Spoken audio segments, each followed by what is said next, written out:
नमस्कार दोस्तों। चाइना पाकिस्तान प्रेम से तो हम सब वाकिफ हैं। पाकिस्तान चाइना को एक लॉन्ग स्टैंडिंग डिफेंस पार्टनर के रूप में कंसीडर करता है। 81% पाकिस्तानी आर्मामेंट चाइनीज मेड है, जिसकी लाइव टेस्टिंग भारत ने ऑपरेशन सिंदूर के दौरान करी थी।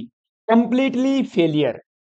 हालांकि इसके बावजूद भी पाकिस्तान चाइना के साथ आगे भी इंगेजमेंट्स करता रहेगा। भले ही Pakistani defence minister Chinese made J-35 fighter jet की डील को good for sale for Chinese products बताता रहे, क्योंकि दोनों का अल्टीमेट गोल तो इंडिया को डेटर करना है। ऐसे में चाइना पाकिस्तान का अरेंजमेंट आगे भी देखने को मिलता रहेगा। नाउ रिसेंट ईयर्स में हम देख पा रहे हैं तुर्की पाकिस्तान का nexus new anti India best friend forever के रूप में उभर रहा है। चाहे फिर वो ऑपरेशन सिंदूर के दौरान तुर्की का पाकिस्तान को आर्म्स सप्लाई करना हो, क्रॉस बॉर्डर टेररिज्म को स्पॉन्सर करना हो, पाकिस्तान को अंतर्राष्ट्रीय मंचों पे बैक करना हो, कश्मीर जैसे बाइलेटरल मुद्दे पे टांग अड़ाना हो। In nutshell anti India propaganda and activities तुर्की की तरफ से देखने को मिल रही हैं। नव ऑपरेशन सिंदूर के बाद पाकिस्तान तुर्की के साथ लगातार डिफेंस अरेंजमेंट्स कर रहा है। Modern warfare tactics, unmanned aerial vehicles, बेहतर ड्रोन सप्लाई, इंटेलिजेंस शेयरिंग और ये सब डेवलपमेंट्स हो रही हैं in front of Indian eyes. News 18 का एक्सक्लूसिव रिपोर्ट है, पाकिस्तान तुर्की are new anti India best friend forever. 900 million US$ drones intel sharing to defence pact. अब एक्चुअली में हुआ क्या है? लास्ट वीक तुर्की के डिफेंस एंड फॉरेन मिनिस्टर्स अपने हाई लेवल के डेलीगेशन के साथ पाकिस्तान की 2 डे ऑफिशियल विजिट पे आए एंड दोनों देशों ने new era of security arrangements, defence deals, intelligence sharing and strategic partnership to do जिहाद अगेंस्ट इंडिया शुरू किया है। और इस जिहाद को करने के लिए पाकिस्तान तुर्की से 900 मिलियन US$ के latest spy drones plus 700 plus loitering munitions खरीदने वाला है। जो पैसा IMF से आटा खरीदने के लिए लिया गया था, उससे ड्रोन्स खरीदे जा रहे हैं। और यह कहा जा रहा है कि पाकिस्तान अपनी मिलिट्री सर्विलांस को बूस्ट कर रहा है। नाउ तुर्की से कौन कौन पाकिस्तान आया था, तो यहाँ पे आप देख पाओगे तुर्की के जो फॉरेन मिनिस्टर हैं हक्कान फिदान सामने बैठे हैं। इसके अलावा जो डिफेंस मिनिस्टर हैं, national defence minister Yasar Guler, ये और अपने NSA के साथ में पाकिस्तानी प्राइम मिनिस्टर शहबाज शरीफ, पाकिस्तान के जो deputy prime minister and foreign minister हैं इस्कदार, ये बैठे सामने। इस्कदार के अलावा इनके जो डिफेंस मिनिस्टर हैं ख्वाजा आसिफ, फील्ड मार्शल आसिम मुनीर और NSA, इसके अलावा कुछ और टॉप लेवल के ऑफिशियल्स होंगे। उन सब के बीच में बाइलेटरल टॉक्स हुई हैं last week. Now what was the discussed during this meet? तो ऑफिशियल्स का ये कहना है कि दोनों देशों की लीडरशिप ने स्ट्रेस किया है कि वे स्ट्रेंथन करेंगे their cooperation in the field of defence, security cooperation, intelligence sharing की जाएगी ताकि भारत को डेटर किया जाए, स्ट्रेटेजिक पार्टनरशिप को इनहांस किया जाएगा। इस तरह की बातें इन्होंने की हैं। Top leadership of both the countries have discussed recent regional developments in Iran, Gaza and Afghanistan too, जो इनके कोई काम की नहीं है। तुर्की will boost supply of modern weapons specially in the field of drones. जो मॉडर्न वारफेयर टैक्टिक्स हैं, अनमैन्ड एरियल व्हीकल्स का जिस तरह से इस्तेमाल मॉडर्न वारफेयर में किया जा रहा है, वो सप्लाई करेगा तुर्की पाकिस्तान को। एंड रिसेंट हमने देखा तुर्किश मेड जो सोनगर ड्रोन्स हैं, उनका पाकिस्तान ने मैसिव स्केल पे इस्तेमाल किया था भारत के अगेंस्ट सेलिंग करने में। हमारे बॉर्डर एरियाज के आसपास जो लोकल हमारे घर हैं, वहां पे हमने देखा काफी नुकसान हुआ, काफी इंजरीज भी लोकल लोगों को देखने को मिली थी। इवन हमारी सरकार ने उनको रिहेबिलिटेट करने के लिए काम भी शुरू कर दिया है। नाउ यहाँ पे न्यूज आप देखिए, व्हाट इज सेफगार्ड सोंदर तुर्क armed drones used by Pakistan against India. 9 मई 2025 पाकिस्तान के द्वारा इस टाइप के ड्रोन्स का इस्तेमाल किया गया था सेलिंग करने के लिए। एंड इस ड्रोन की बात करें तो ये one of the non lethal role निभाता है किसी भी ऑपरेशन के दौरान, according to information on Asis guards product portfolio, जो इनकी वेबसाइट है। इसमें कुछ स्पेसिफिकेशंस जो यहाँ पे आप देख पाओगे उसके ऊपर हम नहीं जाएंगे, लेकिन पाकिस्तान के द्वारा चाइनीज मेड इन ड्रोन्स का इस्तेमाल किया गया था, तुर्किश मेड ड्रोन्स का इस्तेमाल किया गया था। बताया ये गया था कि पाकिस्तान ने 400 प्लस ड्रोन्स का इस्तेमाल किया गया था, and possibly from Turkey, possibly नहीं, ये तुर्की से ही आए थे।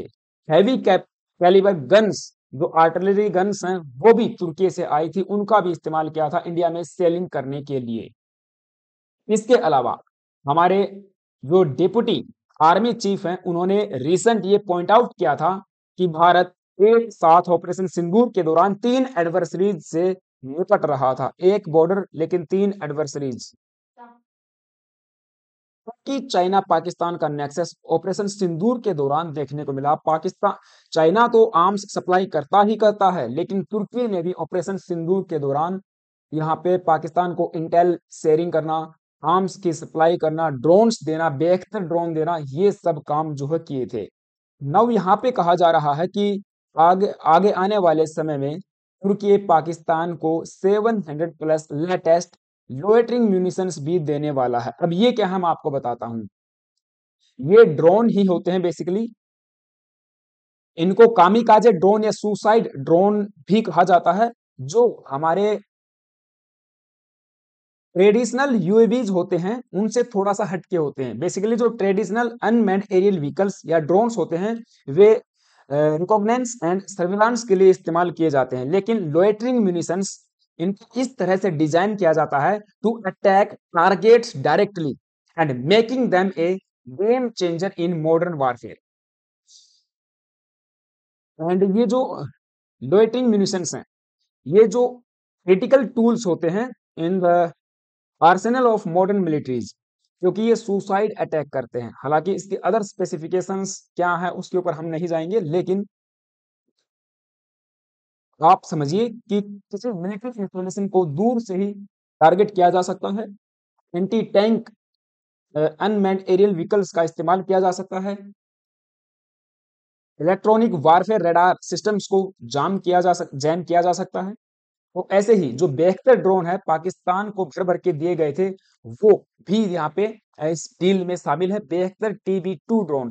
और ये वही ड्रोन है दोस्तों जो भारत और बांग्लादेश की सीमा के ऊपर देखने को मिले थे। भारत ने इनको ऑब्जर्व किया था जब बांग्लादेश के साथ हमारे रिलेशन खराब हुए थे, and Mohammad Yunus, so called government adviser, China की गोद में बैठ के एंटी इंडिया एक्टिविटीज कर रहा था। तो उस दौरान भी, हालांकि अब भी कर रहा है, ये ड्रोन जो है नोटिस किए गए थे, इनको हमने बांग्लादेश बॉर्डर पे कैप्चर किया था। इसके अलावा इसी कैटेगरी या इसी का ही एक एडवांस वर्जन है बेअख्तर किंकी, जो भी इसका नाम हो सकता है, AKI NCI। ये drone basically dual artificial intelligence avionics system से लैस होता है, एंड गाइडेड बॉम्ब MK2 यहाँ से लॉन्च किए जा सकते हैं। तो ये भी इस डील में शामिल है, ऐसा सामने आया है।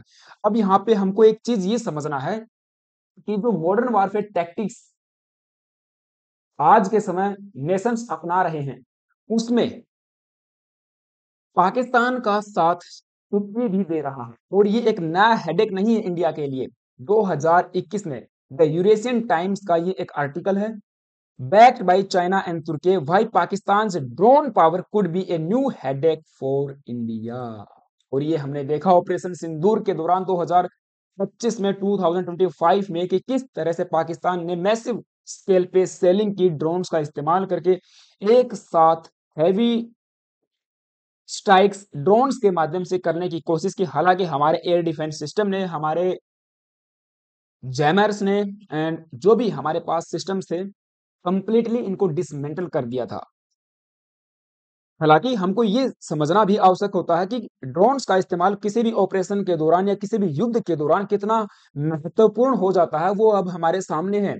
चाहे ऑपरेशन सिंदूर उठा लीजिए, इजराइल और गाजा का युद्ध उठा लीजिए, इजराइल का ईरान पे कॉन्फ्लिक्ट उठा लीजिए, या फिर यूक्रेन और रसिया कॉन्फ्लिक्ट। इसके अलावा 2021 में जो आर्मेनिया एंड अजरबैजान का कॉन्फ्लिक्ट हुआ था नगोर्नो कराबाख रीजन को लेके, वो उस पूरे युद्ध के दौरान ड्रोन्स को इस तरह से क्लियरली डेमोन्स्ट्रेट किया गया था कि ये डिसिसिव एडवांटेज अटैक बैटलफील्ड की पोजीशन को चेंज कर सकते हैं। और उस दौरान से ही देखने को मिला कि Turkish Bayraktar TB2 drones Pakistan को दिए जा रहे हैं। चाइना भी कुछ ना कुछ यहाँ पे बना रहा है, ऐसे ही ड्रोन्स पाकिस्तान को सप्लाई कर रहा है। तो ये नया हेडेक नहीं है इंडिया के लिए। इसको काउंटर करने के लिए हमें कुछ ना कुछ जो है प्लान्स यहाँ पे बनाने पड़ेंगे। हालांकि हम खरीद रहे हैं, चाहे हेरोन ड्रिंक्स को प्रिक्योर करना हो, या हमारी जो फर्म्स हैं, हमारी कंपनीज इंडिजेनस ड्रोन सिस्टम्स पे काम कर रही हूँ, हमारा DRDO बेहतरीन काम कर रहा है, प्राइवेट प्लेयर्स को इसमें और शामिल करना होगा। तो ऐसे में पाकिस्तान और तुर्की को लेकर जो डेवलपमेंट्स आ रही हैं उनको क्लोजली मॉनिटर करना होगा कि कौन कौन से ड्रोन्स, कौन कौन से वेपन्स अब पाकिस्तान जो है इकट्ठा कर रहा है भविष्य में फिर से इंडिया के साथ इंगेज होने के लिए। कौन कौन से सीक्रेटिव प्लान्स इन दोनों देशों के बन रहे हैं, उसको क्लोजली मॉनिटर करना होगा। एंड जो भी काउंटर मेजर्स होंगे उनको अपनाना होगा। भले ही हमें साइप्रस के साथ इंगेजमेंट बढ़ानी हो, आर्मेनिया को ब्रह्मोस मिसाइल देनी हो, तुर्की को चारों तरफ से घेरना हो, भले ही तुर्की के साथ बाइलेटरल रिलेशंस ऑल टाइम लो पे चले जाएं, लेकिन इकोनॉमिक मार के साथ साथ उनको डिप्लोमेटिक एंड स्ट्रेटेजिकली भी काउंटर करना होगा। और ये था न्यूज में तो जो हमने डिस्कस किया। आपका क्या मानना है मुझे कमेंट बॉक्स में जरूर बताना। हाँ, चैनल पे गाइज नए आए हो प्लीज से एक सब्सक्राइब करना, बेल आइकन को प्रेस करके जाना। ये आपसे एक छोटी सी रिक्वेस्ट है। 2000 सब्सक्राइबर होने में मेरी जो है हेल्प करें, वीडियो को ज्यादा से ज्यादा शेयर करें, अच्छी लगी तो लाइक करें, अपने सुझाव कमेंट बॉक्स में रखें। Thank you, have a nice.